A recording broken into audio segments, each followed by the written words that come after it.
There we go, we're live. We've already got 8 watching. That's our best start. Very good. Hey, hi. How you doing?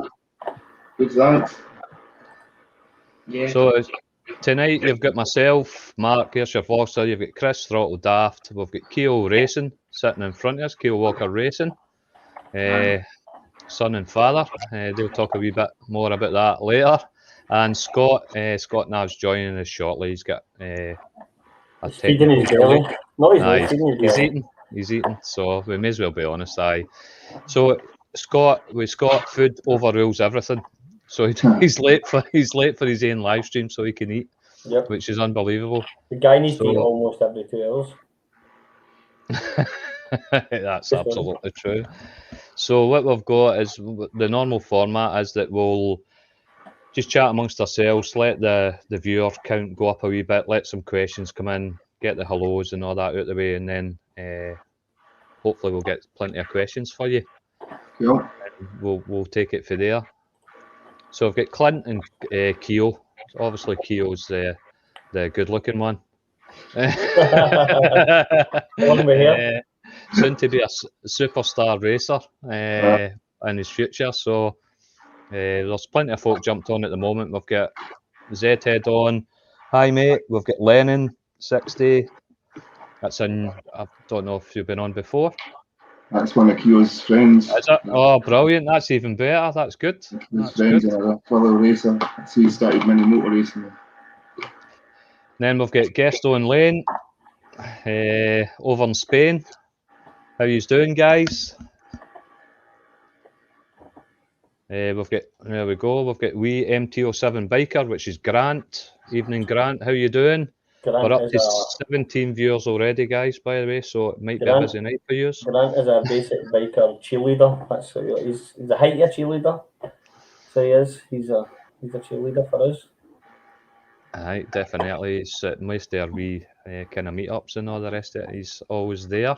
He's forward for the start. So what we'll do, we're up to 17, obviously. So whoever wants to go first, Clint or Keo, if you want to tell us a wee bit about yourselves, and we'll take it from there. Yep. So whoever wants to go first out of the two of you.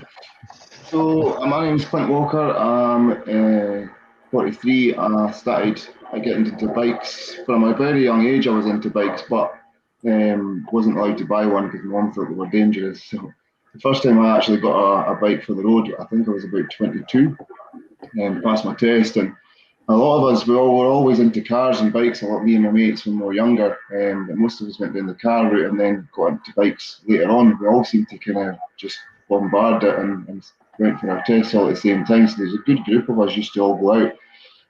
But I kind of quickly started to realise that I was just wanting to go fast all the time, and it was the speed I was looking for rather than just going for kind of cruises and stuff like that.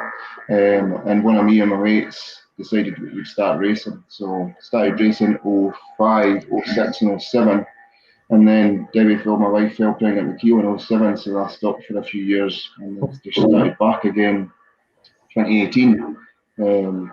So I've had I've kind of had track bikes in between and some road bikes and stuff, but I really do enjoy being on the track with the bike. But I'm starting to get a little bit of a bug back for going back on the road again, just to kind of go for it. As you get a little bit older, you start to lose that kind of thrill of going fast all the time and see a little bit of sense in just going for a bit of a cruise sometimes. So I just bought a TL1000 just cheap to have a little show, and that's what I had before I started racing. I loved that bike. It was a really good bike, but I had to sell it to start racing. Obviously, just got a cheap one over lockdown there just to see if I could go in and have a wee run on it. But don't know how long I'll keep it. It's probably gonna have to get sold to pay for tyres or something. So I'm still racing, but I'm kind of taking a little bit of a back seat this year, probably because Keo's going to probably take more of the priority with the racing. He's starting to obviously get quite good and start to look like he's going to be going places with it. So I'll probably just have an odd race when I can fit it in, and the priority will be his racing. So that's a bit about me. How about you, Keo? My name's Keo. I'm 13. I started racing when I was 7. My dad got me into it when we went to a bike show. There's a stall there that Alan McIntosh was running for mini motos, and he says come to like a kart track and then have a shot on the bikes. So we went down, and then if you got a certain time, then he would give you a bike for a year. Me and my brother done it. We got the bikes for the year, and then we started from there. Brilliant. I've done that for a year, and then I bought another mini moto, and then done a couple of championships. And then the year after that, I came second in to one championship. And then last year, I got first in 2 championships, and I got Ride of the Year. Brilliant. Excellent. And then, Moved on to big bikes. yeah, I started riding 300s last year on pre-teens. I came second in that. And then this year I'm on a 400. Which you got a new shot this weekend. Was your first shot Yeah. Last weekend. last weekend? Yeah. So, but yeah, it's a really good way of starting for kids is to go through the mini motors like what Keo was saying. Alan McIntosh has started a lot of kids, and a lot of Scottish kids and English kids. But a lot of them have been through him. He's been running for about 25 years or so of doing the mini motors, and a lot of the big names that you see coming out of Scotland have actually went through his scheme. So it's just for kids to get into it.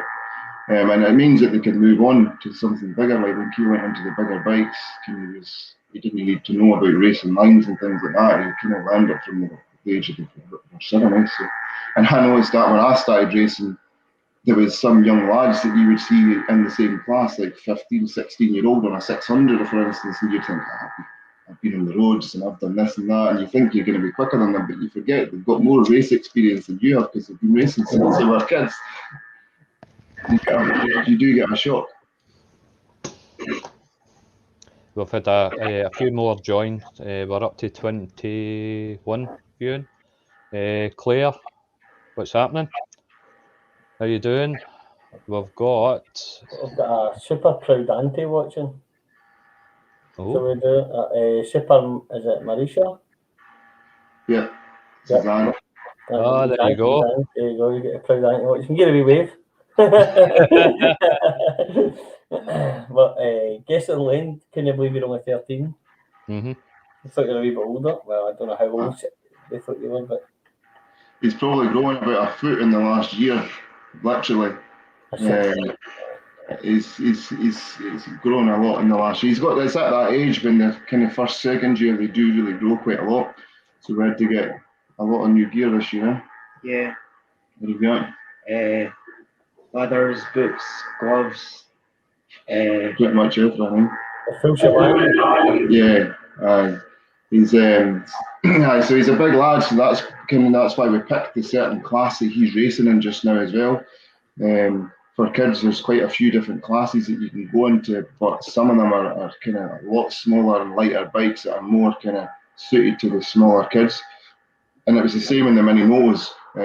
He was always on the back foot a little bit with the mini motos and up against it because he was one of the bigger lads, and it went on weight, and usually he was just in that weight category where there's some kids that were maybe 15 kilograms lighter but the same power of bike is. So the class that we've chosen this year is much more suited to a kind of bigger kid. The bigger bikes are a bit heavier, and it doesn't seem to be as big of a difference when the kids have got a bit more size to them. So the good thing is he's only going up the way, not out the way. So.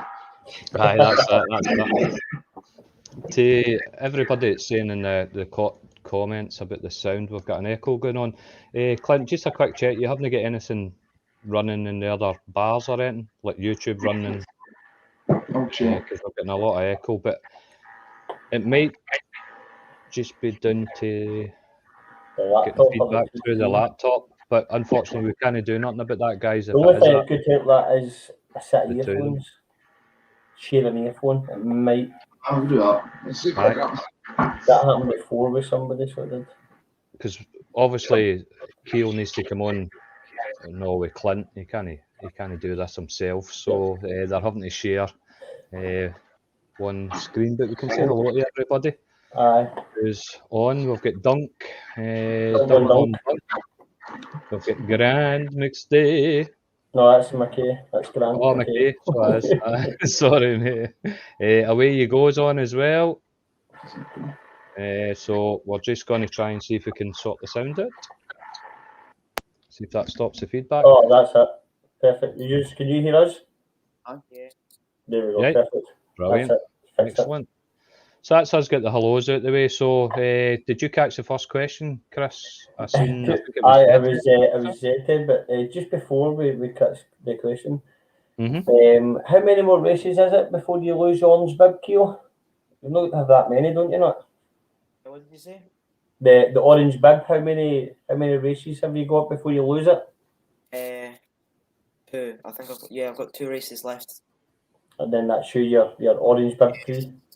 Yeah, I think it's 10 races, and he got 4 rounds last year, and there was a couple of, I think it's a signature per race day, and he got 8 race days just last year. So right. I think he's just got 2 more days of racing, and then that should be it. But ideal, there you go. That'll be good to see then. You've absolutely smashed the echo. There's no echo now. The audio should be all good, so that'll keep everybody happy. Right, the first question was Zed. Do you feel there should be more support for the Scottish racers in Scotland? Scottish racers. It's probably difficult for Keo to answer that one. For me, I think that there is people trying to make a bit of support, like Alan McIntosh does do a lot to try and help the kids get into the racing. But once they kind of pass that age and get to the 12 and 13-year-old, it is quite difficult. The Scottish SACU, who's a governing body of kind of motorcycle racing and stuff in Scotland, they've just now started to introduce classes that are more suited. But for years, they've kind of had kind of classes that weren't really going to feed you into the national level or the world level, but recently they've kind of changed it to be more suited to like the bike that Keo's on now, which is a 4-stroke. They used to do 125 2-strokes, but just about every club now has stopped running them, and there's no British Championship for a 125 really, or kind of any world sort of championships. They're on Moto3 bikes now, which are 4-stroke as well. So the majority of kids now will either go on a Moto3 bike, which is a 250 single cylinder, but they're very, very expensive. They're prototype bikes. You can't really buy them in a shop as such. They're kind of proper race machines, so they are quite expensive. And the other option is to go down the route of like the kind of junior twin, which is what Keo's on, a Ninja 400, which is like a commuter bike, but the smaller engine size, and they're 4-stroke, and they're very easy to come by. You got the Yamaha R3, you've got the Kawasaki Ninja 400. I think CBR 500, but I'm not sure if it's as competitive as some of the other ones. So those sort of bikes now are going into like a junior Supersport at a British level, and they're much easier to buy because they're more affordable. You can buy them in the shop and then change them into a race bike, and they're much easier to run as well. There's not as many rebuild costs and upkeep costs, whereas the Moto3 bikes need rebuilt after a certain amount of mileage, and the parts are really expensive. So, but in terms of kind of the support, it is quite difficult in Scotland. There isn't a lot of kids that come into it every year. When up in Scotland for the 12, 13, 14-year-old bracket, there's probably about 6 or 7 of them that would maybe be racing in Scotland. When we go down to England, which is why we went down there, there's probably 20, 25 all in Keo's class that are all that sort of age on the same bike. So, but it's a London-based club, so you're kind of getting everybody from all around London, really. But Scotland, I think they're trying to make a difference now, but it just needs kind of people making the sort of decisions that are going to help children move forward, rather than what suits individual clubs. Brilliant. So see when you're kind of started with Keo, so the cost implication of that, have you had sponsors for the very beginning, which I doubt, well maybe you have had, but how did the expense and all the rest of it? How did you manage that to get it all started?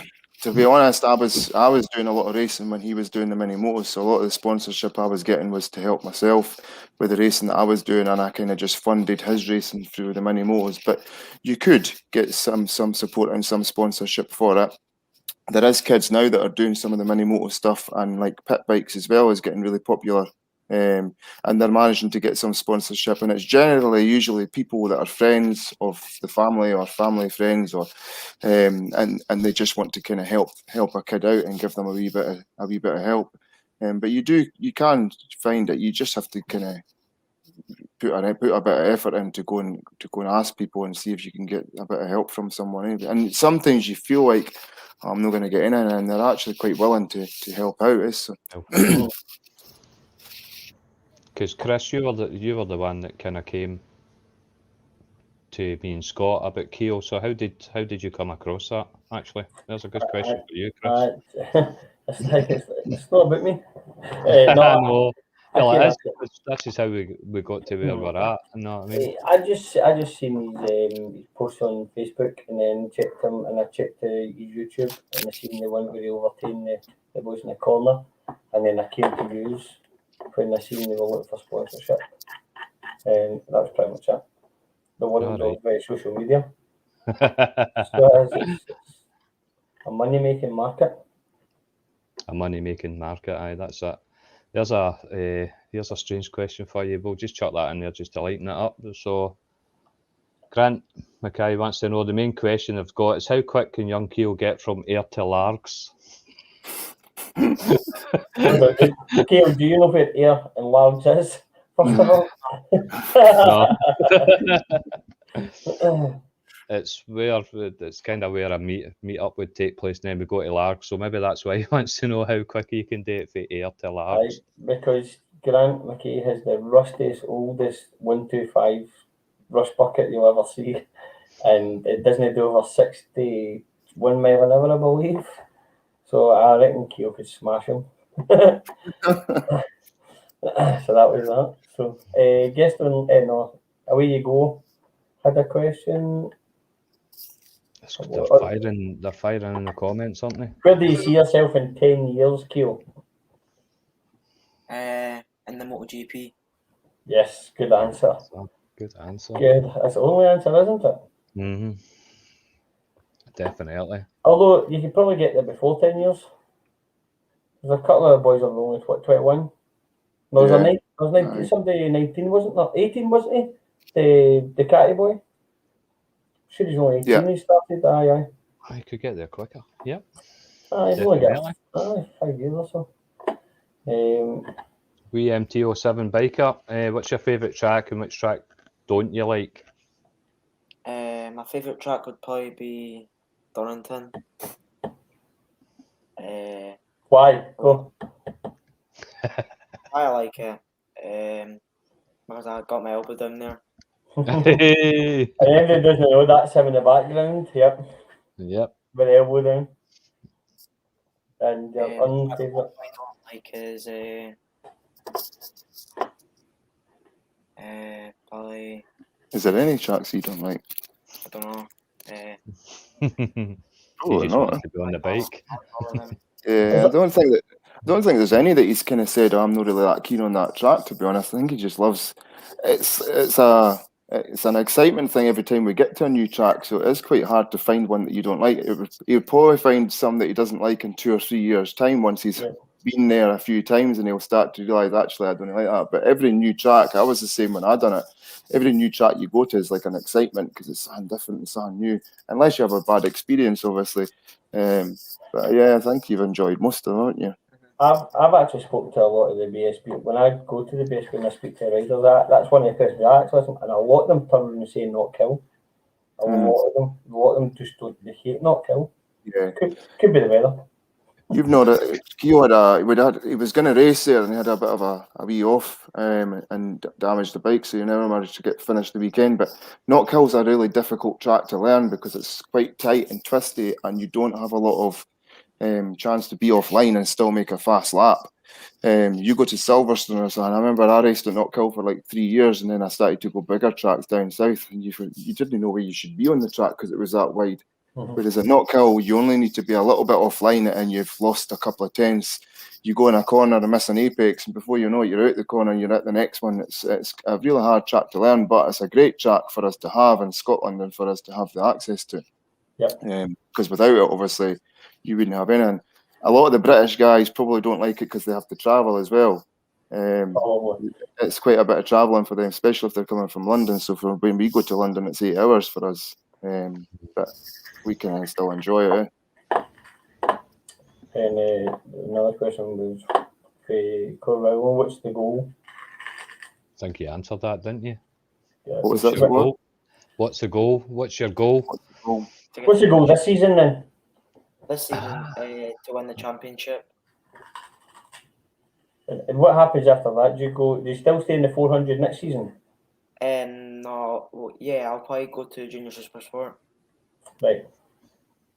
So the BMC club that we're running just now is a kind of sort of a local club, and if you can win that, even if he doesn't win it, if he's competitive enough, the next step would be going to sort of national level, which is British Championship, which is a Junior Supersport. So it's a similar sort of bikes. The classes in just now, everybody's on a Kawasaki, whereas in Junior Supersport they could use a Kawasaki, a Yamaha, a Honda. Yeah, so they could use anything. But that's probably the kind of way we would like to get them to go to, is the British level, and then you can start to step up through the ranks at British level. And you'll see you at Knockhill in the British level. Pardon? We'll see you at Knockhill when you go to the British level. Yeah. Yeah. So we're thinking about putting them in for the British round when it comes up this year. And we're waiting to see how competitive he was going to be, but looking at the testing that we've done at the weekend, he looks like he's going to be really competitive on that bike. So it's an option for us in July when BSB comes up to Knockhill to try and get him an entry into it and just give him a bit of an experience of it. Yeah, that'll be good. Hopefully I'll be at that if spectators are allowed, so I'll be there. Yeah. Is that I know nothing about racing, right? This is Chris's area, but is there you would just decide to put him in the BSB, or does he need to achieve something for you to be able to do that? So he would need a national license, which is pretty much just losing the orange bib and having his signatures, and then he would obviously have to qualify. So they would have qualifying. There is quite a lot of entries into that Junior Supersport. So usually they have 40 odd. And if you don't qualify within a certain time, then you obviously wouldn't get to race because they can only allow so many kids, so many bikes on the track at one time. But I think he would be competitive enough. Looking at his times just now and how he's riding, he would be able to, unless he had an issue or there was a bike problem or something, he would be competitive enough to be there. So will you go up and race just in your spare time at Knockhill just for it to give Keo a wee feel of it? Do you know you get race days and race nights? Well, he. Yes. Well, he. Yeah. So the rounds that don't clash with the BMC rounds that we've got, he will race at Knockhill as well. And those ones, there is a couple that clash and a couple that don't. So, but the more we can keep on the bike, the better. And it's good for him to. He was looking forward to riding Knockhill, weren't you? Mm-hmm. But he just went a wee bit too excited out in the first session and put it down the road and damaged on the bike. So he'll get out this year though. Oh, it's a learning curve. Yeah, it definitely is. I've done it myself.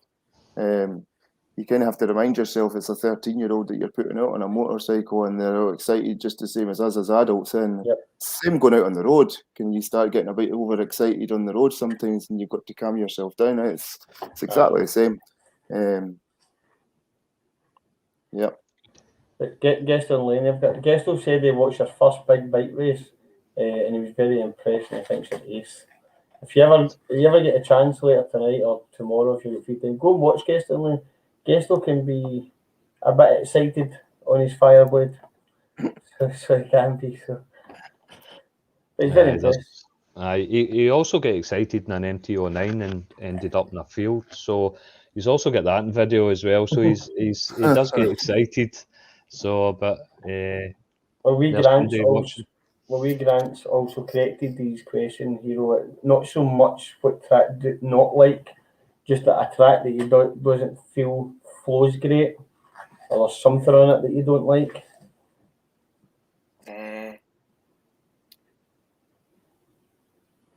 Nothing. Nothing. Just like being on the bike and racing. Yeah. Pretty I much. think Grant's maybe aiming like something that takes a track that takes a lot more out of you than what another track would be, or no, it's harder to race it because you need to fling the bike a bit more. You need to, I think that's what he's kind of meaning. But obviously, at your age, you'll not be caring. You're just wanting on the bike. Pretty much. Gessler have also asked, do you have any Spanish tracks that you want to do, or if you have done any? If you have, or if you want to do a Spanish track, they will come and take film and photos of you. They are that's their field. They are like photographers and videographers as a living over in Spain. So if you're ever there, or if you've got any aspects to get there. What Spanish track would you like to do?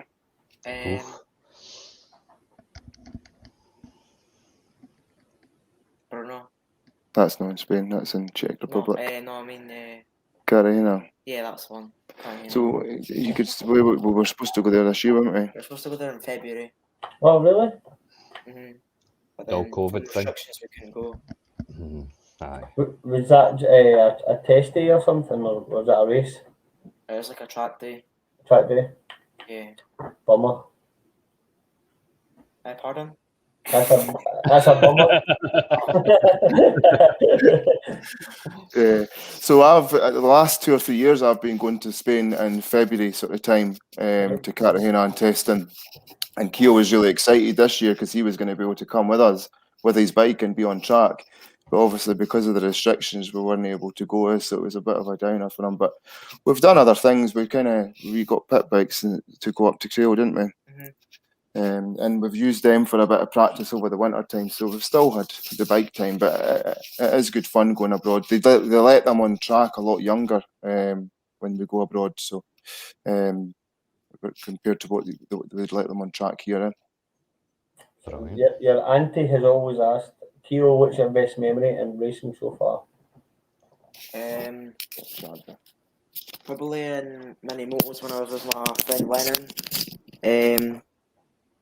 We were out on Lake Dries, and then it started raining, so everybody else went in. So me and Lennon just stayed out, and then I went to go and pass him, and then me and Lennon both slid off at the exact same corner at the same time, and we just started laughing, and every other corner we just came off. Did you knock each other, or did it just coincidence? Nah, we just slid off at the same time. Jeez, brilliant. That's brilliant. Would you ever? On you go. It's just I was going to move to the next question, but if you've got a question on, you go. No, I was moving away. You go's question. Would you ever think of doing road racing? TT, Crookston, Northwest. The TT Northwest 200. Dad, how do you feel about your son doing the TT? To be honest, I probably would have done it if I'd kind of never went racing and just stayed on the tracks so much. But once you've been on the track for so long and going back on the road, I find it quite difficult now going on the road and riding fast, because there's a lot of things that you kind of drains and the potholes and cat's eyes and stuff like that. You're used to having a racetrack and being pinpoint accurate and knowing exactly where you brake and turn in and knowing everybody's going the same direction. So it does take a big change to go back onto the roads. But I probably would have done it if I'd kind of stayed on the road and raced at the same time. What's your feeling as a father letting him go and do the TT, considering the TT is the most dangerous place in the world, isn't it, for racing? It's a hard one, because you're kind of really having to just relying on them kind of riding to the right abilities. Is when people push past that is when they would maybe have the accidents. So But it is a little bit more dangerous, obviously, because if you do crash there, you're generally going to get a bad injury. Whereas if you crash on a short circuit, you're going into gravel and tumbling and coming out a bit better off. So, but it's at the end of the day, it would probably be his decision by the time he was able to race there. So there's probably not a lot I would be able to do about it if I didn't want him to. Mum might not let me. Yeah, his mum night would not be too happy. Evening, Scott. My apologies. Oh, it's all right. My son went out on his bike to his girlfriend's, and due to the good British weather, the good Scottish summer, it started snowing. So I had to go and pick my son up. My apologies. Well, you're lying because we've already telling you we're sitting eating because every 2 hours you have to You were eat eating. your alarm. I had to do that, and I can't actually say that on live, to be fair. Eat and drive at the same time. And Scott, Keo and Clint. What did I miss? Quite a few questions, quite a few viewers as well. So, and there's plenty more questions to go by the looks of it. So, Yep. aye, it's going well, mate. A question: which your first road bike going to be? Oh, there's There's going to be so many different ones by the time he's on the road, though. Yeah. But if you were to pick now, Probably a BM1000RR. I knew it. Why would you pick anything else? The problem is, it's probably going to be mine as well. You just get one, hand it down then. Pretty much, because it's coming in. My mates keep telling me that as well. There's Guesto's said something else actually before that. Yep. Oh, Donington. Guesto's favourite track is Donington also. And then he's got this question. Mark. Any tips? What goes through your mind getting the bike low on corners? Any tips? That must be for Guesto. What goes through your mind getting in the bike low on corners? Thinking when to put in throttle. What was that? Sorry. Thinking when to start throttling again, and then exiting. Kind of standard. I see how you're on the bigger bikes. So when you're on the track again, you've done the track on the 300, and I know you were restricted for a long time there, or the bike was restricted. So is there I take it as you're taking the corner, you need to take the corner differently in a 400 because you're hitting it faster? This is for somebody that knows nothing about racing, by the way. I'll probably just have to brake a bit earlier, and then not throttle as hard as what I would on another one. Coming back at it. Aye. Yeah. Cool. Jette's got good one. What's your favourite song to listen to while travelling, or do you have a pump-up song before you race to get you hyped? I don't really listen to music. I normally just watch videos. Fair enough. Of Esters and Darrars by any chance?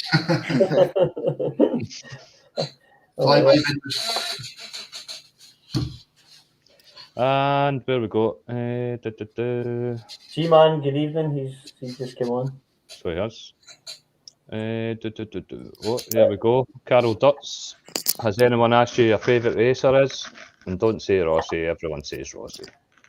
I really like Lorenzo Mm-hmm. when he was racing. Just the way he races, or is that Yeah, it's just his style. style? Good. Just on lane, they're taking photographs at Cartagena, and it's a gorgeous track. Gordon Ayres on, he says, alright guys. If you ever go over to Spain, Clint or Keo, well, obviously you would go together, then definitely go and get in touch with Guest on Lane. In terms of the photography side, I've seen some of their, all of their cinematic stuff is really, really good. Mm-hmm. Not that that's the only thing they can do, but that's what they do over there, so definitely get in touch with them if you get a chance. Yeah, definitely. I'm sure we'll be there as soon as the restrictions lift. We'll probably be over there at some point because it is good to get the practice between October and sort of early March time in the UK, there's not a lot you can do on a big bike in terms of, we can do the pit bikes and stuff, but on big bikes there's not very much you can do. And it is quite a bit of time to be off a bike, so generally we try and, or I'll try and get them across to Spain at that sort of time. And any good excuse for a holiday to Spain? Well, that's Just it is our holiday, to be honest. Just while we're on the subject of the European Union, I was getting my bike rolling roaded at Bob Scott's today in Glenrothes, and he was saying that they're changing a lot of the rules for bringing the bikes over from the UK to Spain. Yeah. I'm not totally clued up on it, but there's some kind of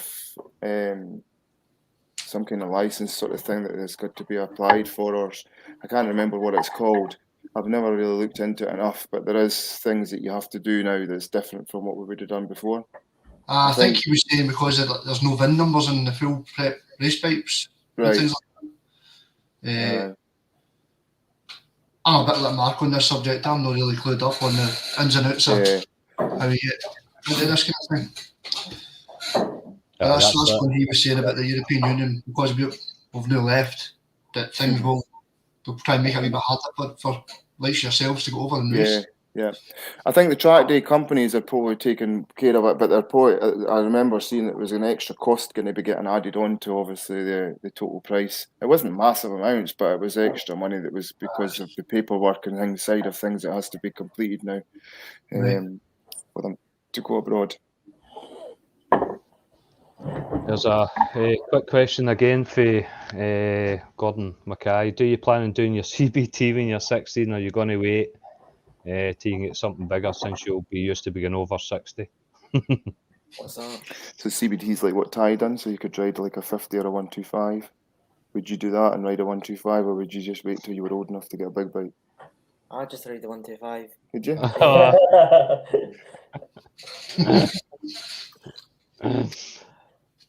Well, you can always get when you're 16, you get a 125, or 50cc it is when you're 16, you get to school, and then that's 17 you 125. Yeah, his older brother done that. He had a Ryuju 50. Keo used to wind him up when he seen a scooter going past, like a 2-stroke scooter. He used to, look, there's your friends. He used to wind him up a bit. Fantastic. Then he would bargain about whether his mini moto was faster than his big brother's 50cc road bike.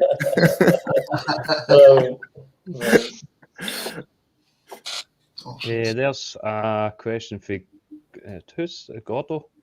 Don't know who that is, but hi, can I ask you if you had any bad accidents, broke any bones? If so, how did you get over these? Have you broken anything yet, or any kind of serious accident?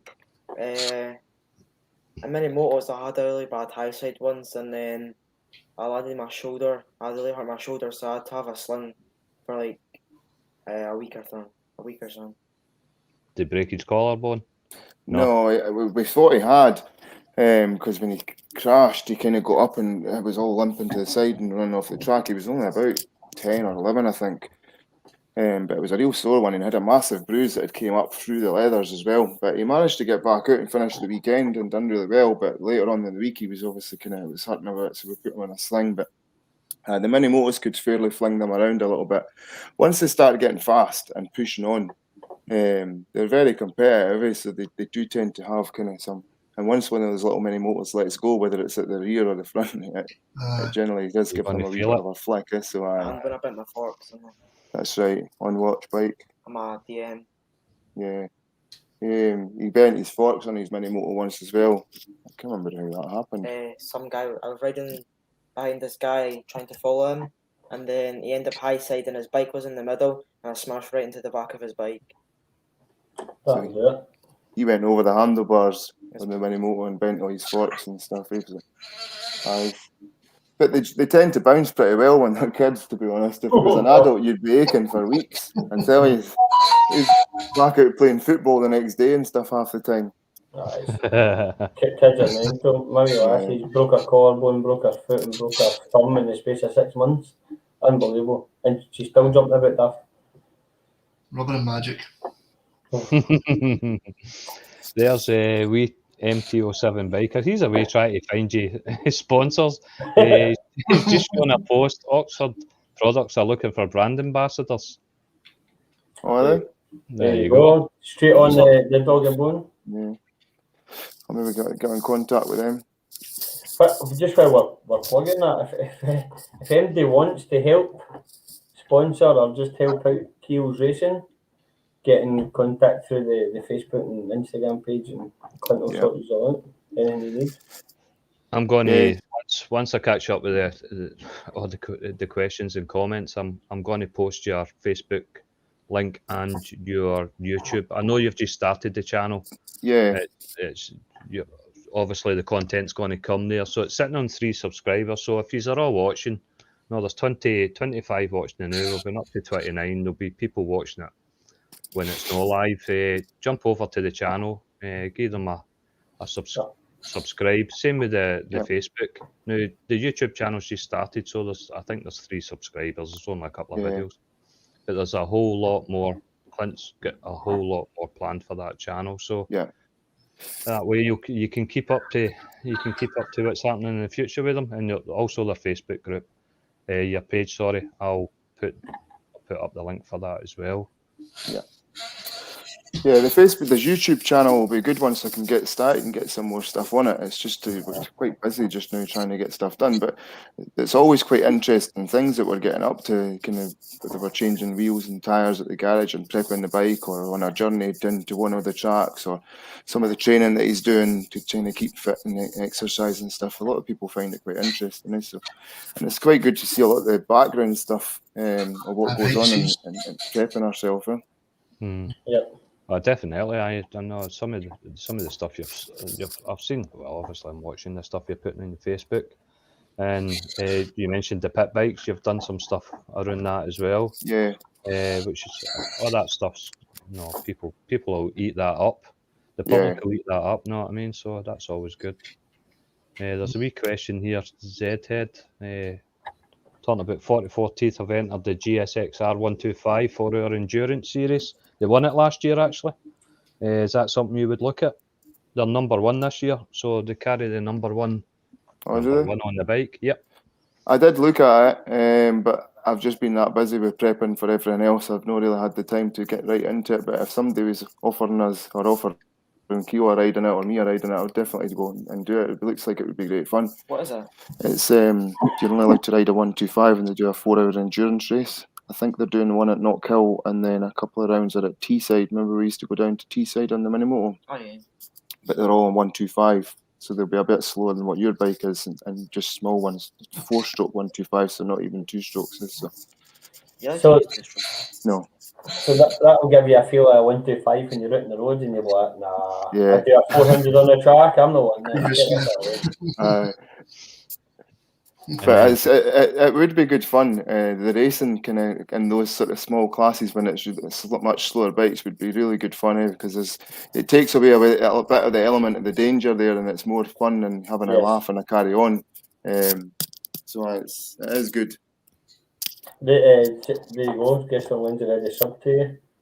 And there's Zed asking. Clint Walker Racing. It is Zed.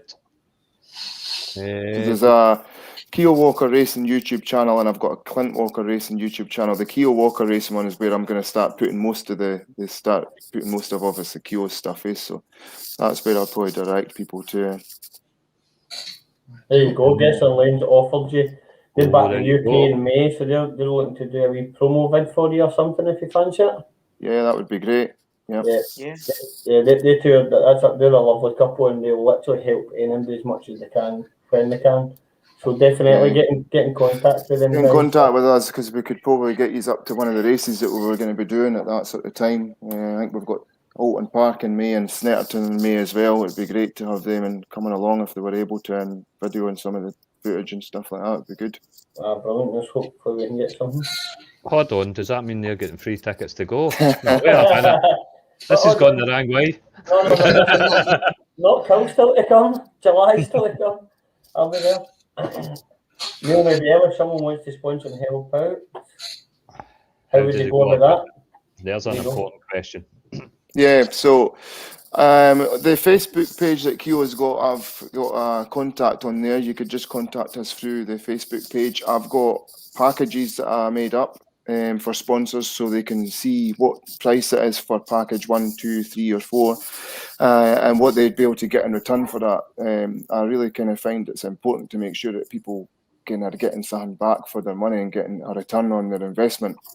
Because it's not just about helping a kid to go racing, it's about trying to help them promote their business as well. And I know a lot of people probably don't do it for that reason, but I do feel it's important for us to try and make sure that we give as much back as we can, because we do really appreciate the support that we get. So if anybody does want to sponsor us, give us a shout on the Facebook page, or on Keo's Facebook page, and we can send you one of those package lists out. I've also got a lot of people that, like friends and stuff, that just want to help out and they don't want to have a business as such. So I have a list of items that we need to buy throughout the year, and things like tires, brake pads, fuel, blue roll, oil filters, all the kind of smallish items as well, that I can give people a list and the bank details, and they can either put the money in the bank for us and I could buy that, or they could buy it for us and just get it sent to us. So it does make a big difference. It's a massive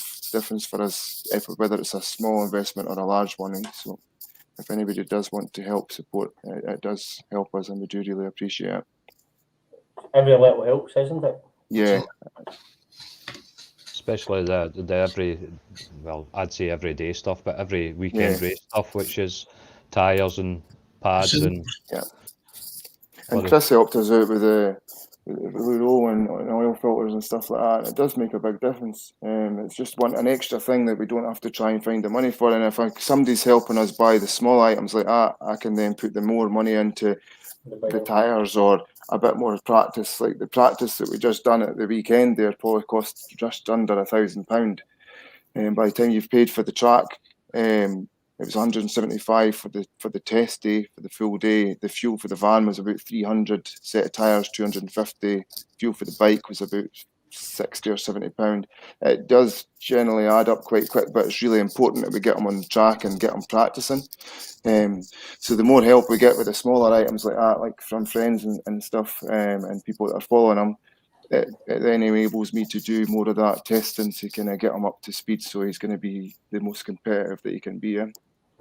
Yeah, so if anybody's watching that wants to help out, just DM Keo's Facebook page. Either Keo or Clint Walker. We've both got Facebook pages. So. And they've got a list there that is the small items. You can send away to you, and if you want to pick something up. Perfect. Or if there's anybody that works with tyre manufacturers, that might be a good help. That's a Bridgestone. Gordon's asking, on a race weekend, how many tyres would you get through, and what's the cost for you? You get a set of tyres for a race weekend, is it? Yeah, normally I would use a set of tyres for 1 or 2 race weekends. Yeah, because this bike's a little bit of a smaller capacity, they don't burn through the tyres quite as much, so they would usually get at least two weekends, maybe 2 and a bit weekends out of set. How much did you know? I don't know. 250 for a set. So Bridgestone R11s, they'll be at a discounted price because it's through the series and everybody gets the same sort of tyres. And they're a road tyre, obviously. But again, obviously that can add up. The more practices we do, the more times he's going to start going through them. So it's a bit cheaper than tyres than what the big bikes like what I would usually be racing on. You do know that Keo's no interest in how much it costs, it's just getting on that track. He does usually know the price, because I do make him, it's important for him to understand the cost of things, so I do make sure he's aware of how much things are costing, and everything that I buy, usually I'll say to him, he's probably just been bombarded with the prices of everything that we've bought. Do you realise how much that costs? Aye. There's Zed sub to both your channels. Thank you. Gesto and Lane have said they'll drop you a DM about when they're over in May. See if the timings can match. That would be really good. See if they can match the timings up. And then we had Gordon's question that we've just had there. So I've popped in the chat. Hopefully that pops in. That's a YouTube channel and Facebook. Popped in.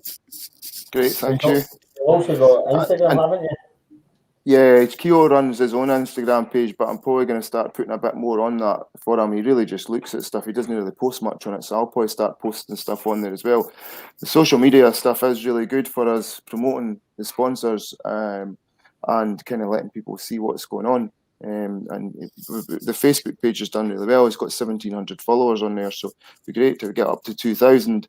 And the more followers we've got, the more chance you've got of getting the bigger companies coming on board and sponsoring you, or some of the teams starting to look at you because you've got a good following and you're starting to be competitive. So, the more people who are following us, the helps. More down to when you actually get on the track and see how competitive it is. Obviously, last year was a bit of a bummer for everybody, but Yeah, sure, once he's on the track, he actually sees how competitive his times are. yeah. And hopefully we'll all just go through the roof. That kind of leads nicely into the next question. What are your timings around Donington? I'm just trying to remember. We done Donington National, it's called, the shorter circuit. Can you remember what your time was? My fastest was a 57.4. No, that was the Brands. Oh, Donington.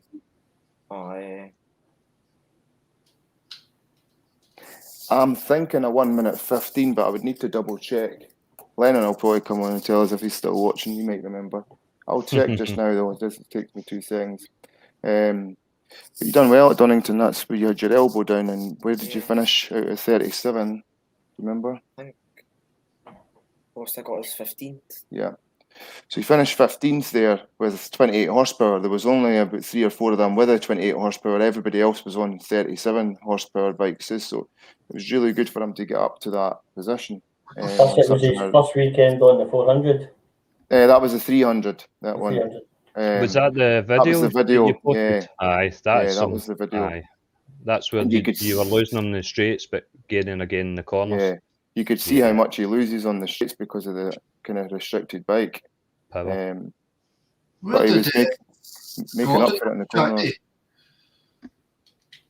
What was that, sorry? Huh? Gordon Air, year was track day. Donington. Donington. Donington, he did his 500 His team in was- Donington. I wonder. He rode that down to Donington and then put it on the track. So he did. So while you're looking that up, we've got MTO7 bikers now subbed, and so's Carol Dutt's Rideouts subbed as well. There you go, just doubled your subs in 10 minutes. What's the plans? When's your next race or practice? My next race is the 7th of May. Oh, not too far away. I'm sure you must have practice in between. Yeah. Where are you? Alton Park. Yeah. Alton Park. I like Alton Park. When you practice? I think a 128 he managed to get down to for Donington National on a 28 horsepower bike. 1:28. There we go. The times. Grand Donington's a cracking track. I ran part of it drunk. I was just He reading that. doesn't know what his time was. Or he does know what his time was, but he's just realised he's slower than a kid on a 20 horsepower bike. That sounds better. There's a good chance that he ran it faster than he actually rode his bike round it. And there's Gordo with another question. Promise is my last question. How do you get noticed by the bigger teams if that's not an obvious question? Time, surely. Times? Performance? Scouts. Scouts. Anything else? Posting stuff on your Facebook. Yeah, so the results really speak for themselves most of the time in the bike racing. There is people like what Keo's saying, they're kind of like scouts. There'll be people that are involved in teams and know somebody who knows somebody else. And if they see a kid that's kind of really competitive, they would start to kind of look at their Facebook page or keep an eye on them depending on what championship you're in, depends on how easy it is to then move on. The BMC championship that we're in would give him support. If he wins that championship, they help you financially to buy a new bike or to go into your next season's racing. So if you went to go into the National British Super Championship, they would give him some financial support to go into that. So it's pretty good. But majority of these sort of teams are kind of always kind of looking out and seeing who's been competitive. And like I say, the social media stuff really does help, because people do come across it and start to notice when a kid's performing really well. So your social media, if everybody can just go and like the page and then just start sharing anything that Keo puts out on his page, just keep sharing it on their social media, it can only help him. Yeah, it does make a big difference, because most people know that the social media stuff works on algorithms, and the more people that look at it and like it and share it, it starts to spread and more people see it. So even just liking something or sharing it or commenting on it does make a big difference. More people then start to see it. Although he's got 1,700 followers, if I post something, there might only be about 100 of them that might actually see it because of the algorithms and the way it works. So yeah. Chris, Have you ever raced in the wet, and how do you find it compared to racing in the dry? Yeah, you have to be more smooth. I'm more careful on the throttle, and just know where to turn and everything, and when to let off the brake. Does it bother you racing in the wet? Sometimes I don't like it. Is that down to the track, do you think, or is it just like if it's like really cold and wet, or if it's like half dry and half wet? It's the wind that gets me. I don't like the wind. Yeah. I think most people don't really like having to race in the rain, because you can't push to your maximum like what you normally would. But once you get out there, you can have some quite good fun races in the wet. I've had some really good fun races in the wet, because it's like a balancing act, and it levels the playing field out quite a bit as well. If you kind of find you were not always in that top 2 or 3, you were maybe finishing 5th or 6th, it does kind of draw you together a little bit. But he's really good in the wet on his mini moto and on the big bike. Just towards the end of last year, he had a couple of crashes in a wet practice and kind of lost his confidence a bit, but kind of looked at it later, and I probably had the bike way too stiff for him, which was not really helping. And he'd had a crash before we'd got to that round, so he'd kind of lost a little bit of his confidence a bit, and that just makes you ride stiff. You'll know yourself on the road, if you kind of stiffen up, everything just starts to kind of not really go well. But we've done a lot of practice with the pit bikes. We were up in just after Christmas, freezing cold, waiting for the ice to thaw on the track so we could get out, just to get them back into the used to riding in those tricky conditions and getting a feel, because it doesn't really matter what you're on, whether it's a super bike or a pit bike. It's getting a feel for the grip that you've got and pushing it to the kind of edge of it without putting the bike down the road. But I think he'll be pretty good in the wet now. He's got his confidence back, and he's got the feel for the tyres and stuff. So I remember talking to Shaky Burn about that, and he actually said he loved riding in the wet. He said that he was talking, and I spoke to Leon Haslam about it, and he hated it. It's just a mindset, I suppose, isn't it? I suppose if you have 1 or 2 good races in the wet, you've got it in your head. Oh, I don't mind the wet. We'll still go for it at the end of the day. So it's all down to Super Marisha. What do you do for your fitness to make sure that you're able to race well? I normally do stuff in the house. Sometimes I go out for cycles and runs. We normally use turbo trainer, rowing machine, and in circuits. Do you have a routine for that, or just whenever you can be bothered? Because that's what I'd be like. Sometimes my dad just gives me circuits to do, or I get stuff offline. You done a PT thing, didn't you? Yeah. From Christian. Yeah. a fitness thing, and it's like a month program, and he just posts videos of him doing it, and you just do the same stuff as what he's doing. It's quite lucky though. He's at that age. He's quite tall and thin, so he's at that age where he should be relatively alright for that, shouldn't he? Yeah. But it's quite easy for them to, at that age as well, to be at school eating pizzas at lunchtime and crisps and sweets because all their friends are eating it. So he's trying to get the balance that you're not restricting them too much of kind of having fun and eating the same stuff as all his friends, but at the same time not just kind of eating a load of crap and putting on a bit of weight because he is quite a stocky kid. He's going to be like me. He's not kind of skinny, scrawny. He's always going to be quite stocky. So, but he's the same as me as well, where the fitness is does make a big difference. As soon as he starts to do stuff, you can see the change in his body. So that month training that he done, what did you lose from that? 1.5 kilos. Yeah, so, and he's getting taller all the time, but he lost 1.5 kilos just doing that fitness training with the Christian Eden program that he done. And you did see him he done like a fitness test. Was it every week? Yeah, every week at the end of every week. And what was in the fitness test? Do you remember?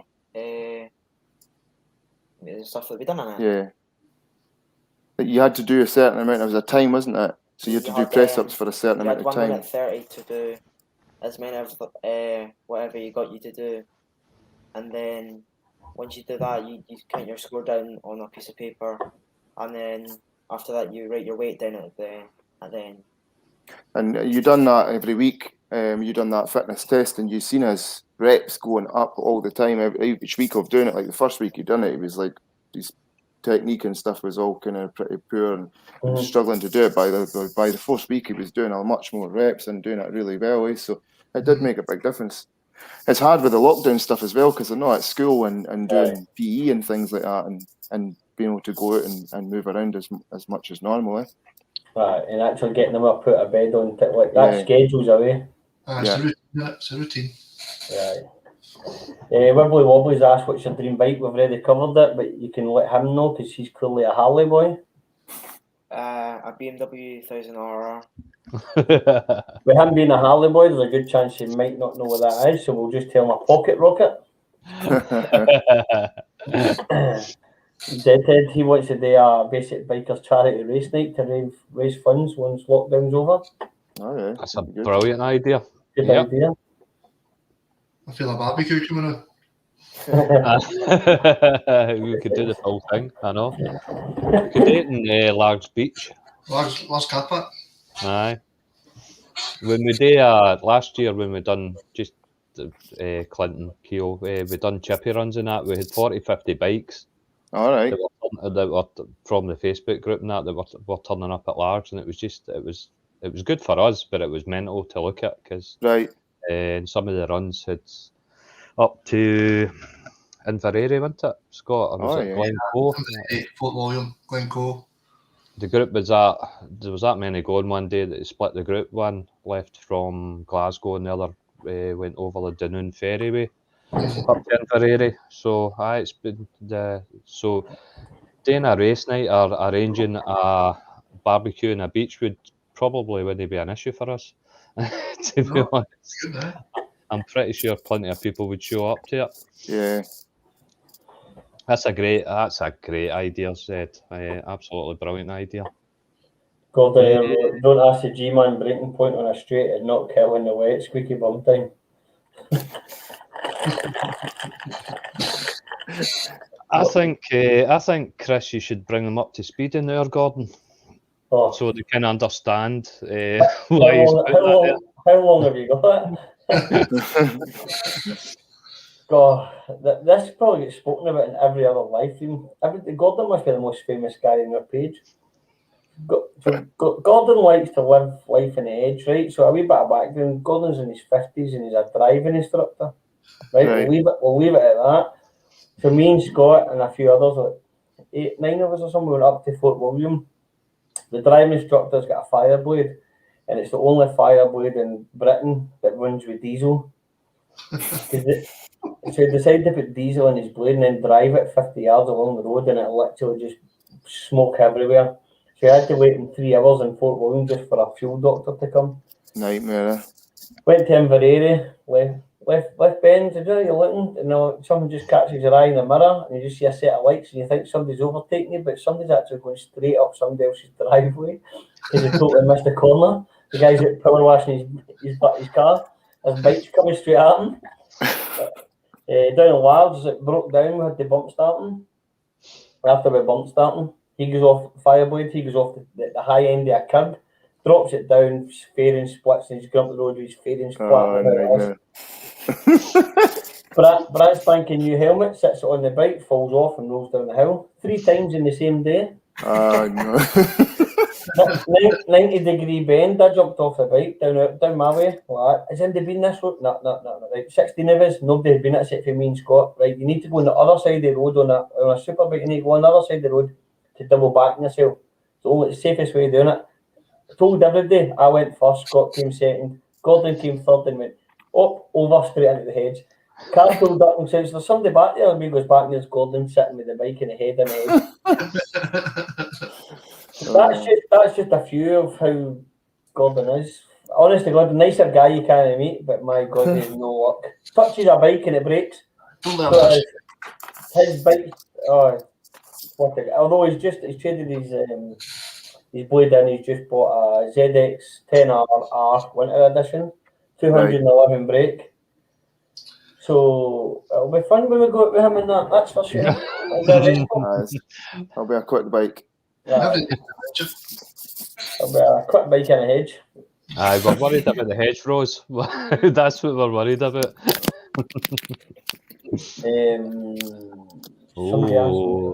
Wibbly Wobbly says, my Harley runs on red diesel.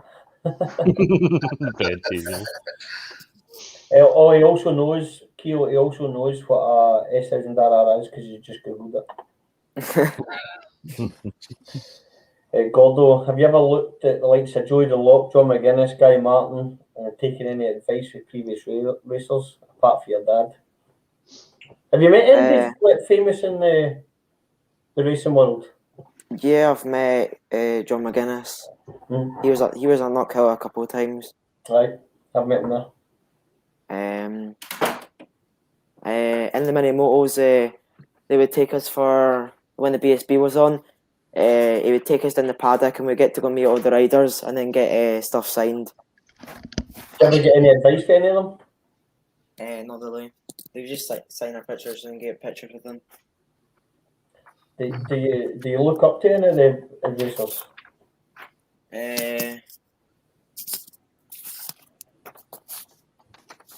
quite like John McGuinness. I think it's hard for anybody not to like John McGuinness. Like, I've got signed memorabilia all over, personalised signed for me, books signed, and then my wee boy's only 4, and I've got photographs signed to Reese and his book signed to Reese. He might not like it, but he's got it. John McGuinness is just top notch. Right? I'll tell you another one. I don't know if you ever met him, Shaky Bum. I was at the BSB and I had my wee girl and Shaky. I was up talking to Shaky at the paddock and he literally just grabbed my Rebecca off him, standing, bouncing my Rebecca, talking about it to the bike. Such a nice family, guys. Yeah, they are. What we got here? We've got Guesson Lane. Any plans to ride a 1290? Super Duke. What's he talking about? Yeah, he's talking about the Super, because Guesson was looking at buying a Super Duke. So any plans to ride a 1290? That's more for Dad. It's like a. It's a hyper motor. Aye, yeah. Like a supermoto, but bigger kind of for the road. Not quite a supermoto, like a Street Fighter sort of type thing, I think. It's a kind of Street Fighter type. But like a hyper naked. Aye, hyper naked would so probably. They're like 189 brakes sitting up straight. They're nuts. They're nuts. So they're like an S1000R, isn't it? Aye, but faster. Aye. Yeah. Aye. But faster. But faster. Well, they're 168 newton meters of torque and 189 brake horsepower. So there's some machine. So there. My first bike was a Street Fighter. But I remember kind of anything sort of 140 side of things, you're starting to get buffeted by the wind. Oh, A hell of a lot. it's your neck. Yeah, it's not comfortable at all when you start getting up to higher speeds. I Well, love I love the riding position and the kind of Aye. bike. The 3 years I've got them, Right. I we're the same. Again, the neck hurts. The minute you're Yeah. over 110 on it, Aye. you're just fighting constant. So it's Which we only do on private roads. Yeah, just Yes, Yeah, yeah. good. runways, etc. Yeah. We wouldn't even think of doing that on the road. The run we done in Friday, by the time I got down to Newton Stewart and back, I was broke. That was our first kind of big run. I was really sore when I got back after that. And they two continued to, I don't even know what time you get in it. What time did you get in it? 8. It was, I mean, it was nuts. Give or take, I couldn't even walk right when I got off, and it's an FZ1N, so it's a naked bike. It's a sit-up bike. Right. I was done. I love, sorry Mark, but I love how Gordon's just come up with big laughing faces about the stories we've told about him. I was going to ask about this, but Zette's asked about it. What's your thoughts on the electric bikes? I don't know if you've seen that Segway has now brought out, or they brought out a prototype, and so has Triumph. Triumph's brought out the the TE1. The two of them look, especially the Triumph, it looks brilliant if they bring it out exactly the way they've designed it. What's your thoughts? Have you seen any at the racetrack? Because obviously there is race days for them. I've never seen any at the racetrack. We've been on like electric motocross ones.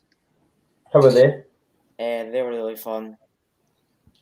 Has it converted you from the petrol to the electric? Nah. Nah. I take it they don't have any gears either. It's a twist and go. Yeah. I suppose that's kind of fun side to it, isn't it? You're just Aye. concentrating on what's running about you than bothering about the gears. Yeah. What was the electric race bike that they designed? Did they actually? They Make had it? them at the TT, didn't they? Yeah. Oh, Yeah. so they did. Those Ah, are that's my right. guesses. Ah, And they've got a Moto E championship that runs round for the MotoGP, and they're pretty fast as well, but they're really expensive. But I'm not sure if it would be quite as exciting to watch at the track. On the telly, it's not so bad because the commentators make it a bit more exciting with the commentary and stuff. But if you were watching it on track, there's not that much noise, obviously, and it kind of loses the kind of fun and the excitement over the noise and the commotion that's going on when the bikes come to the corner. So I don't know if it would be quite as interesting to watch. But the motocross ones that we used were good fun, weren't they? And it was indoors. It's an indoor track that they have in Glasgow. That's right. So it's really handy that you can go in. It's no noisy. You're not coming home stinking of petrol and stuff. And he was saying a lot of guys kind of go in their lunch breaks and stuff like that because they can just quickly stick a pair of overalls on, stick their boots on, have a quick blast on the track for 10 minutes and then go back to the work. Yeah. And they're not going back covered in mud from outside and stinking of fuel. So it was quite good fun. They're quite heavy though. They are pretty heavy bikes, weren't they? They're 100 kilos. Yeah. I do know that the Harley Davidson is 240 kilos, so it is the live wire, and the TE1 is going to be 220 kilos. So for an electric bike, they're still heavy. Yeah. That's a heavy old bike, so it is for an electric. I liked a live wire. I must admit, I do like that bike. Would I ever pay that sort of money for it? 30 grand. You're talking 28 to 30 grand for a live wire Harley Davidson. It's not happening. Money, yeah. Nah, it's not happening. They're the only ones that put in it. I think, correct me if I'm wrong, it's like a 90-degree float or something. It gives you a whistle off it, so you've actually got some sort of noise there. Right. So they have. For that sort of money, you get 1,000 RR, you get the carbon kit, you get the M package. Why would you buy that? That kind of money.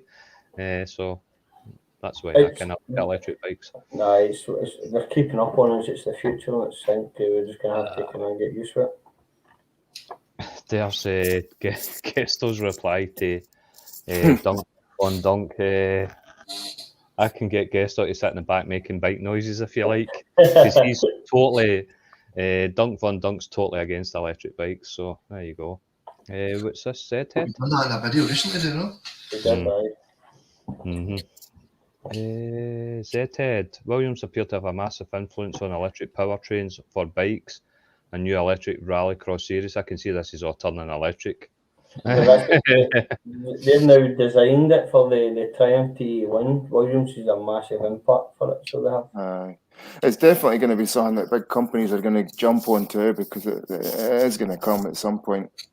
And I think they're probably trying to get on top of it before and beating the competition to it as well. So, but I'm not a massive lover. For some reason, I'm not a massive lover of the cars and electrics. But the motocross bike I quite enjoyed. I wouldn't want a road bike, I don't think, in electric, and I don't really want a car in electric either.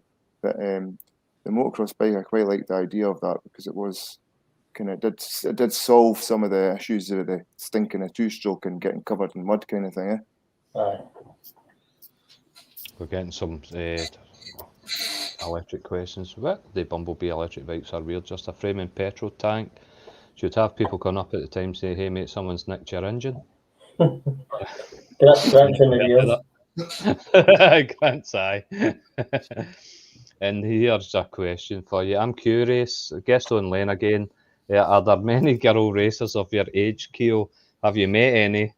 I know of Jodie Fieldhouse, but no others. Met any of them?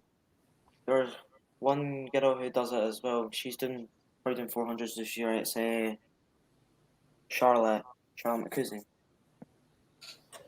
Yeah, is there not a Chloe somewhere? Or am I talking rubbish? I don't know what category it's in because I know the Z-Head sponsor her. It's either Chloe or it's Charlotte. It's one of the two. There's a girl Chloe as well. Yeah, that's her. Chloe. Kate as well. Walker. Kate Walker. She's a little bit older. I know, there is a few girl racers. Aye. Charlotte's good. She's still quite young. I think she's only around about 14 or 15. Her dad's pushing to try and get her the fastest female. I was speaking to him at the weekend there. But she's doing really well, and I think they're talking about maybe she was doing the same class as Keo last year. Talking about maybe going to the British as well this year. Good. There's not a lot of girl racers. It would be good to see more coming through because girls can be quite fast racers. Jenny Tinmouth has done very well, and she's a really fast racer. She got up to BSB level, and she was quick, very quick for being in that level of racing. And a lot of people thought she was running around the back at BSB, but she would probably go to any club race in the UK and beat everybody on the fastest bikes there. And actually a lot taller than I thought, which she was going to be. I've met her a few times, and she was a lot taller than I thought she was. She's really quick though. She still race? I think she's going to do BSB Superstock this year. Would that be Kawasaki? I think she's back on a Honda. It's a new CBR. I think she's got a new Fireblade this year, and she's going to be doing the Superstock, which I felt like she probably maybe would have been a more competitive in that when she did race in the super bikes. The superbike class is really difficult. You see some guys and girls that could be really competitive in super stock, and when they go on a super bike, they just don't manage to have the same results. And it's not just the extra power. I think it's the bikes are so much more difficult to set up. They can adjust so many more things, and you can just kind of get a little bit lost with it. And you do see kind of some racers going up and down kind of between the two classes because they just struggle once they get up to that superbike level. Although they're very good riders and very talented, it's more the trying to put it all together and managing to get the results from it. There's Z-Head with... Look at that. Aye. Jenny, the fastest woman around the Isle of Man. Yeah. Keo's met her. You got her signature when you were on the mini motors, didn't you? Yeah, you were only about 7, so you probably forget. Yeah, I met her. I've got a poster signed by her, a Honda poster when I met her too. Honda. Yeah. Gordo's asked you in your first race round Branch Hatch, was it like a dream come true or were you terrified? That's like a dream. Just an excited boy on two wheels. Yeah. Do you remember your practice round there when you went down to do your licence? Yeah. When we went down. What was that like? Yeah, chucking it down with rain. Oh, was it? Like absolute torrential, like proper torrential rain. It was on borderline of they would have stopped it if it was kind of more standing water because Brands Hatch is kind of on a slope. Most of it water runs off. It was absolutely pouring down.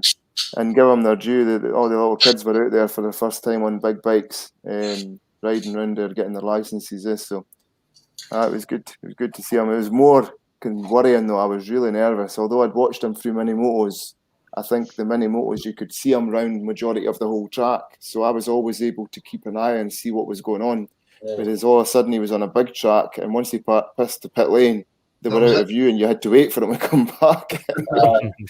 Totally breaking it. Oh, I was totally breaking it. Like, but I've kind of got used to it now. You do kind of get used to it, but the first couple of races, it was really me and his mum were kind of looking at each other thinking, "Oh God, I don't know if I like this." It's not so bad now though, because you've got the big screens up that follow them all the time now. Well, they do it at the BSB level, but not at the sort of smaller club levels. No, but they've got quite a lot of technology now. So you've got an app on your phone where you can see the timings, and they usually have a dot that the transponder will show you where the transponder is on track. So you would probably see if he stopped or if he'd crashed at some point. That it would obviously stop.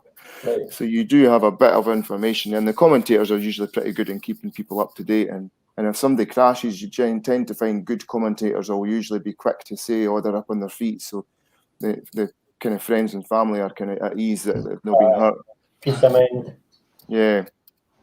I know that from when I've been somersaulting through the air. My wife said, "Oh, they said you were all right." So I knew you were all right. You're upside down, but you were fine. Did you get any questions, Chris? No, they're still battering on about electric. Try to change the subject. I know. It's difficult when you're not interested in the subject, isn't it? It's difficult for me because I'm not interested in it anyway. So, do you enjoy actually riding fast, or do you just ride quite slow the majority of the time? Can I answer we're live. Up to within the speed limits, I mean. Fast. Progressive, fast pace. Yeah, absolutely, 100%. Aye. He's progressive. He's fast. I'm just in the middle. If you were to do it 1, 2, 3, it'd be Chris 1, Scott 2, and me 3. Right. That tends to be where we are in the road. So that's kind of Scott. Scott's. And have any of you ever had an urge to ride round a track, or have you? I think you have, Chris. Chris. I love to, so I've tried to get them two to go, but we have spoken about it.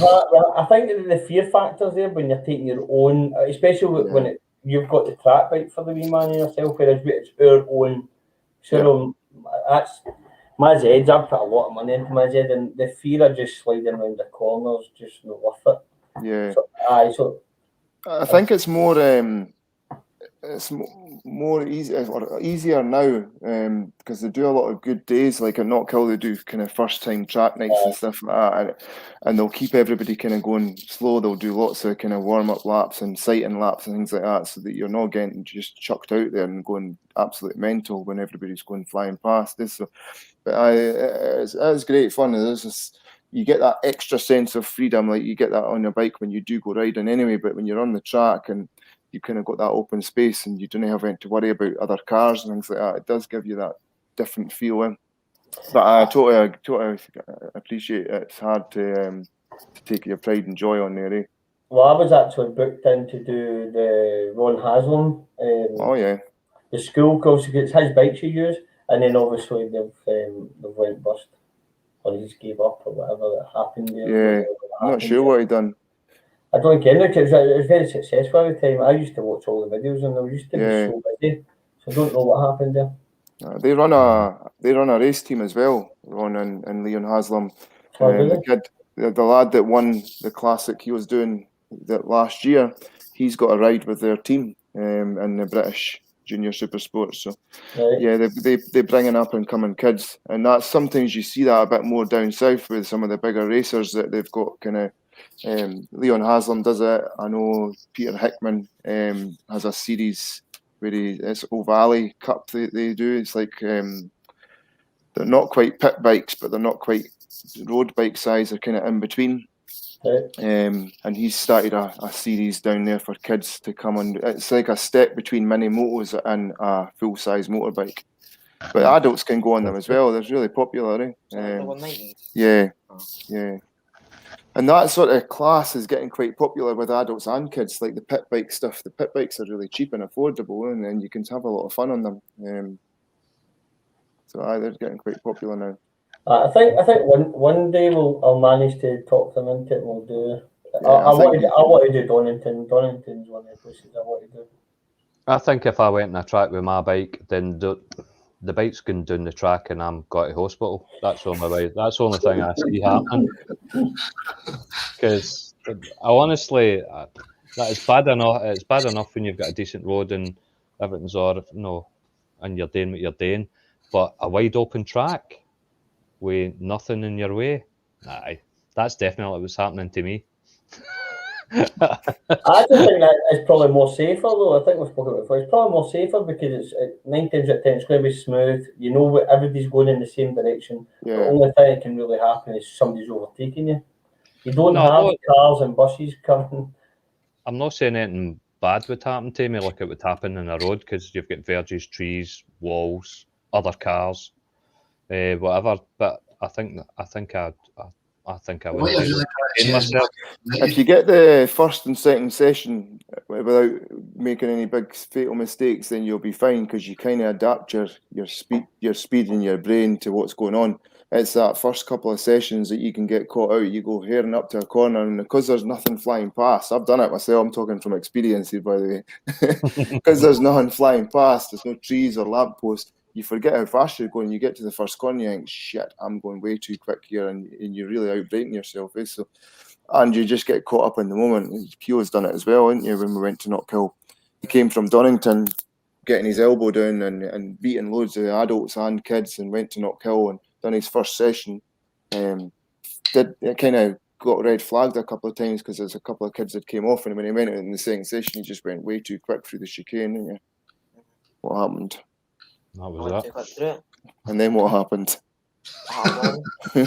So he went into the tyre wall and went over the handlebars, bent his forks. So he got away with that. Luckily, he just had a bit of bruising in his legs, but it was a total situation where he just got caught up in the moment and went way too quick through a corner before he'd actually built his pace up and got used to the track and what he was capable of doing. When I checked the data, he was going through it at the same speed as what I would go through on my superbike at 75 miles an hour through the chicane. Mark doesn't have that. Mark, you wouldn't get taken away with the scenario anyway. You'd be all right. What do you mean? You need somebody to calm you down just before you go out. I do it a lot when friends or that are saying I'm going to do a track day. I try and tell them as much as I can. Take it easy. You've got 5 sessions. Just kind of play it cool and don't go mental on the first session because it does give you a fright. I done it. Me and my mate done it on our first track day, passing everybody, and then about 5 laps later we were both going up the grass through the gravel and everything. We stayed on luckily, but we looked like idiots because everybody that we just overtook just came cruising past, looking at us as if to say, look at the idiots. Feet off the pegs and everything up the grass and through the gravel. I think I would pull it into the pit lane and flip the bike. I wouldn't even go at the pit lane, I don't think. And it'd be done. Game over. But that's just me. You'll be fine, I think we should do it anyway. It's a bucket list. Aye, definitely. So we've got some new more questions in. So, Keo, what would be the 125 you would choose after you've done your CBT? Is there a make? Particular? He probably doesn't really know that many C125s, to be honest. What make or bike would you like? Honda, Kawasaki, Yamaha, KTM, Harley. Honda, he's saying. Oh, guest on lane away. Don't know if they're ready away, but see a bit. Thanks, guys. Oh, there they go. Talking about suspension setups on track for John. Who else we got? What's this? Gordon. Right, what's this? They say when you go on track day, you don't need to be mental, but when your two-wheel go on that track, the only thing in your head is to pass the guy in front. Well, Gordon's done a track day, so he didn't crash. He didn't, no? No, he drove it down, He did a good- went a circuit and drove home. Aye, He's he done had a alright. decent day. He had a decent day. He's done two, he's done not kill as well, so he has. That was in the wet. That was in the wet, aye. But it probably is. It probably is just to pass the guy in front. There's the reason for wee MT-07's question, because KTM, his wife's got one. Oh yeah. 125, which to be fair is a nice looking bike. Seen it at Largs a few times. They do nice bikes. They do that. They do the 390. They do the 790. Then they do the 970 or the 990, and then the 1290. The Yamaha has quite a nice looking 125 as well, isn't it? The YZF 125. Yeah. Yeah, There's one of them sitting up the road, isn't there? That one that sits up the one that parks up the road there. Yeah, I think Keo's got one. Yeah. Quite cool bike. I think they do about 80, 82 mile an hour in Dunhill. Actually got to bad speed. Some of the 125 struggle to do 65. So Keo was doing 110 at the weekend there. There you go. So you don't want a 125 then because you've got to be restricted. You've as well just waiting.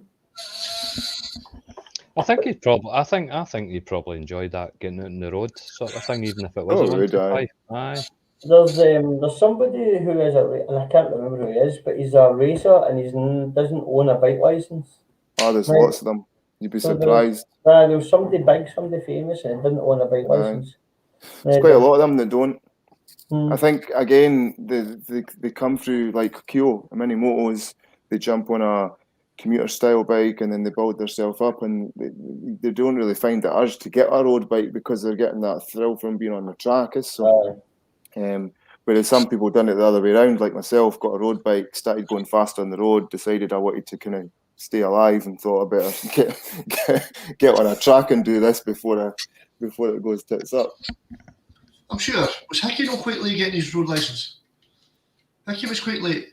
Oh, I don't even know. Yeah, I think he maybe was, aye. Pretty sure he was pretty late getting it. Well, that's us. We're up to date. Right. Yeah. So is there anything used to what you add? Keo, you've been quite quiet. You get in to jump in with? Yeah. No.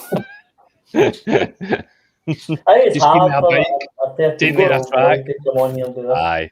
A wee plug for some of our sponsors. That's we've got some sheets we're going to get made up that just promoting all the sponsors' names on there. Excellent. Bikers Group boys are there. Sign Company, Garage, King on Garage. We've had a lot of help this year, so we really do appreciate the help from all these guys. Kokoshi, We Restore Alloys, Kirkcaldy Kawasaki, GSG Performance, Road Race Performance Shropshire as well. So yeah, they've all given us a massive help, and they're really kind of helping us do what we're doing. So it's just a big thanks to all those people, and yourselves included as well, for getting us on here. It does make a big difference for us. And everybody that's helped along the way. Mackenzie Solicitors as well is on there. Lorraine Walker, which is my mum.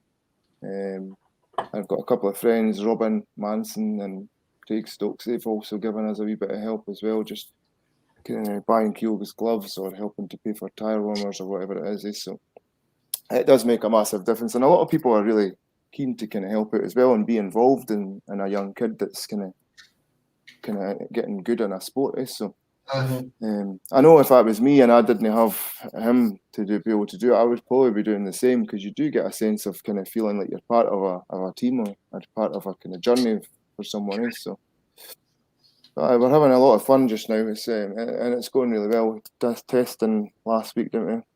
Yeah, at Brands Hatch and Blyton Park. How did you find it? It was really good. It was much faster. Blyton Park was a nice track. And he's learning all the time the stuff that we're doing just now. So he's having to learn about the feel of the bike and coming in and telling me when something goes wrong. So he came in after Brands and said, there's something wrong with the bike. When I went to the corner and it made a noise and the chain wound back on itself. And I'm thinking, chain wound back on itself? I'm looking at the bike and there's nothing wrong with the chain's fine. But he's trying to tell me what he thinks has went wrong in his head based on what the sound was. So I had to say to him, right, before you kind of come in and tell me what you think's happened, just tell me what the sound was and what you were doing at the time. And it turns out he was in a false neutral.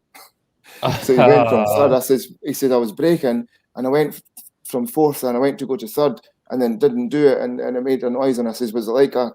And he said, yeah, that's it. I says, right, okay. He's thinking that the chain was winding back on itself because it sounded a little bit like that. Yeah. So we kind of had to start talking about, right, when something goes wrong, try and tell me what the sound was like or what you were doing at the time, and I'll tell you what it's actually been, rather than him coming in and trying to tell me what he thinks it was, because I was like, the chain's winding backwards. What do you mean the chain's... I said, that can't happen, Keo. The chain's still on the bike. Oh, it doesn't matter. I said, no, it doesn't matter. It's important for you to learn and understand this. So he learned all about false neutrals at the weekend there. And the casing for the blind part. Yeah, so just simple little things that we're picking up on all the time and making sure that we can learn from it and kind of learn not to do certain things or to do something in a different way. Yeah? There's a wee kind of question. MMC 1962, Keo have race related apparel. We've actually covered all this tonight to help support the expense of your passion. It's true what you say. In opinion, Scottish bikers should do whatever they can to support young talent. That's very true. So so get in contact with us, give us a direct message. We've got like we said earlier on, we've got a sponsors package list. So if somebody has a business, but if they don't have a business, we've got a list of items that people can help us buy, small items, big items, because a lot of people don't have a business, but they still want to kind of be some sort of involved. So buying us a 5-litre turbo oil or a engine casing or anything like that, a set of brake pads, doesn't really matter what it is, how small it is, everything makes a big difference for us. So we do appreciate it. And I try and give people as much of a mention as well when they do help out, just to show an appreciation. There's a good luck message for Ted, and then Gordon there, Keo getting the track and kick ass, mate. That's that. That's a good. I've checked your YouTube channel. You're now at 11. Oh, that's good. So there you go. Hopefully you gain some more while people kind of watch this offline. Yeah. That sort of idea. Definitely. And for you, Chris? No, just thanks for coming on, guys. Thanks for your time and all. No, we appreciate you. We appreciate offering. We appreciate the support you are giving us as well.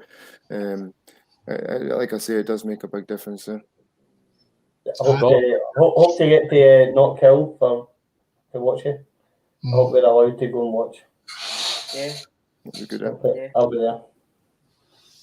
What we could do in the future before you get Keo's only wanting a bike. Give him a bike and put him on a track. That's all he wants. Simple.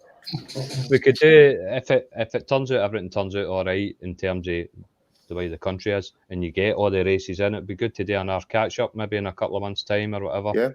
See, hopefully see some more video of you. That was a question I was going to ask. How hard is it to get video when he's actually racing?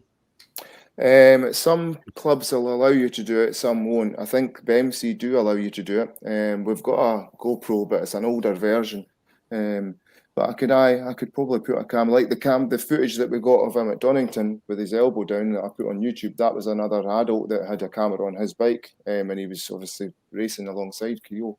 So yeah, you can get it. I just need to kind of get around to getting a camera on there and getting it set up. That's where a bit somebody kind of helping out doing some stuff like that, because it's really a busy weekend for me, and it's usually the three of us that are there. My wife is and Keo. Keo's obviously prepping for the race, and my wife's doing tire warmers and food and stuff like that, and I'm prepping the bike. So, but we'll need to get a camera on, because it probably would help us as well. Because when he's round the other side of the track, I don't know what's going on or if he's changing gears at the right time. Because he's only started riding a geared bike from last year, really is. So there could be times when he's short shifting and not really noticing, or he's dropping down the gear too late, and instead of banging it down the gear quite early and getting that engine braking to help him, he could be doing it a little bit later than what he should be. So it would probably help analyse his riding as well. What GoPro you got at the moment? Do you know what one it is? It's a Hero 3. Does it? Yeah. There you Right. go. So maybe something we could look to do, the three of us guys, is try and get something arranged on our group page. Yeah, that'd be And good. try and get Aye. you something more up to date, get it fired over to you, and Aye, that would be Yeah. you great. take it from there. Well, you're going to have to find somebody that can do all that stuff for you, but Yeah. we could try that, couldn't we, Chris, Scott? I Absolutely. mean, Always helping, always. It would probably be some good viewing as well, because there's some going to be some good racing this year. It's a really competitive class, and all the bikes are quite similar, so it will be really competitive. There'll be some good viewing that would come from it. Is there no rules for GoPro on bikes? Just helmets? I think you're not allowed to put on a helmet or on your body, but you're allowed to put it on the bike. I know that you're allowed to do that down south, and Knockhill, I don't think, allow you to do it just now. I think they did, but then there was something that happened. Somebody maybe put a video up of a crash or something like that before the guy was kind of confirmed that he was okay or something. Okay. I heard a story like that, so I'm not sure if they allow you to or not, but I know down south you are allowed to. As long as it's not obviously sticking out. Sticking, yeah. This Z-Head's come in with this. The K2 camera system is a kind of, well, camera system, but it's front and rear, and it runs in a loop. But I think you can set it to just record longer. But I don't know. That's wired into the bike, and it's there permanently. I don't know if you get away with that. Is it? Yeah, he had a thing on it in like his tank. He just stuck it on. It's like a little screen thing, and then he's got a little camera, and it's like the airway. And it was a fine on track to use that. Is that somebody that was on track with it? Yeah, I was one of my friend's dads who was using that. No. When we were racing. I've actually seen this in off K2, so it's front and rear. Right. The unit sits under the seat, and its loops are full records. It's wee 20 cameras. Minute. It's a really small system. Right. That's the exact same system they use when you go through your advanced riding course. That's what they've got on theirs, because they have one in front and one behind, and they sit and watch footage, see who's doing what and what should be doing what. I think the audio's pretty poor, which maybe not as much help to use, because you need to hear what's going on. Need to as you a little bit. I mean, it would be quite noisy with wind noise and stuff. So on the Hero 3, I usually keep it with a waterproof thing on. And you don't really get the wind noise, but you'll still hear the engine noise from it. Aye, we'll see if we can get something arranged in the group. Aye, that would be great. Aye, yeah, brilliant. It's another wee kind of piece of equipment that you can set to the side and go, right, that's done. Yeah. Where's my set of tyres? But thanks for coming on. It's been really, for me, it's been really interesting and informative, because I'm no into racing as much as obviously Chris is. Scott's into it a wee bit more than me, I think, Scott, aren't you? Aye.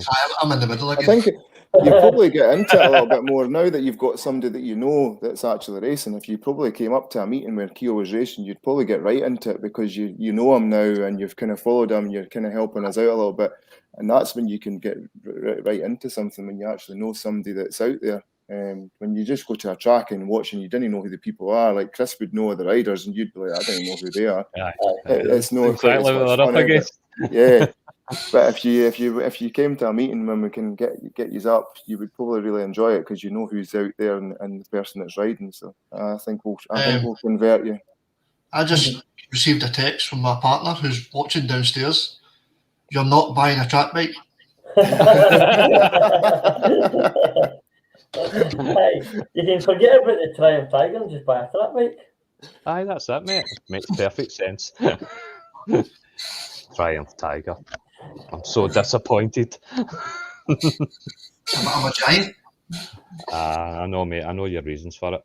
Well, thanks again. So, for everybody that's commented tonight and contributed towards the live stream, thanks for all your input. We are looking, we're still sitting live.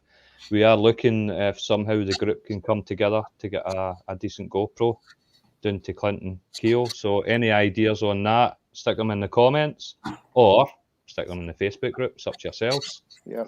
And good luck to the future for the twos. Well, Keo, obviously. We'll be watching. Hopefully we can somehow help and keep you funded and do what you're doing, basically. Scott, you I'll getting be to add there. anybody? Aye, well, we know you'll be there, Chris.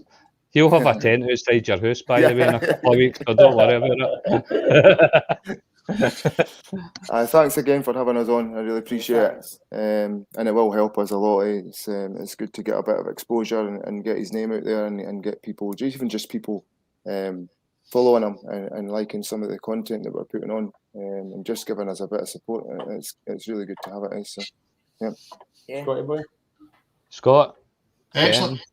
No. Sorry I was late in the first instance, but thanks for coming on. Thanks for having us, guys. Yeah, Looking forward to the season.